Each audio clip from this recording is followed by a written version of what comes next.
Zivis. Dzīves, dažādu sugu zivis. Ну, здесь в основном карась. Здесь в основном карась, ленёк бывает, но очень редко. Un lūk, kas interesanti.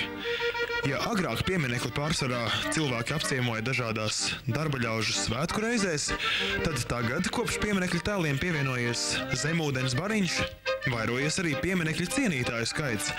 Un nu jau ikdienu ap pieminekli pulcējas tā apjūsmotāji. Tiesa, līdz ņemdami makšķeri. Bet mums tomēr neliek mierā jautājums, cik harmoniski tomēr zivis iedaras memoriālajā ansamblī? Vaicājām padomu speciālistam. Es jau sadzīvo labi. Sadzīvo labi, bet paskat, nu jocīgi taču.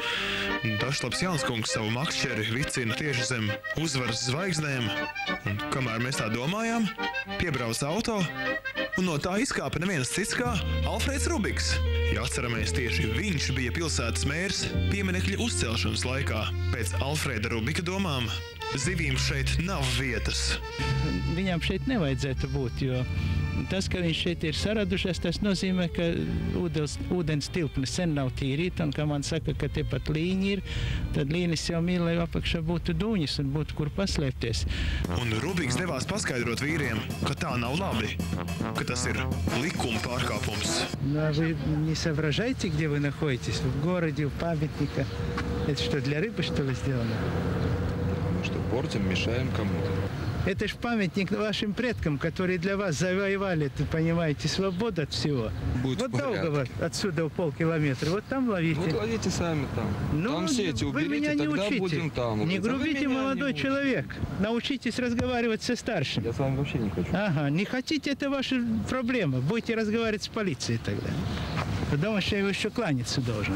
Нет, я вам должен. Ну да, нет, да, вы мне должны кланяться. А что? Потому что я этот город строил, и памятник тоже. Правда? Да.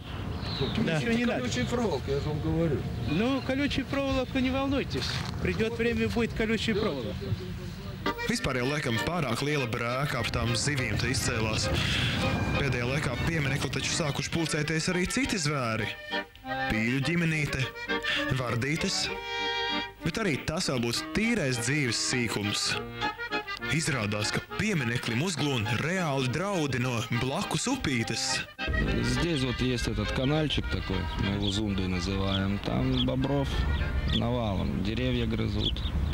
Nu, mazums, kas dzirdās par bebriem, kas nograuž simtgadīgas priedes un ozolas. Un ja nu bebrim sajūg, un ja nu viņš sāk grauzt pašu pieminekli, Atsaucām jūs tādās patīkamās 8 gadus senās atmiņās. Vai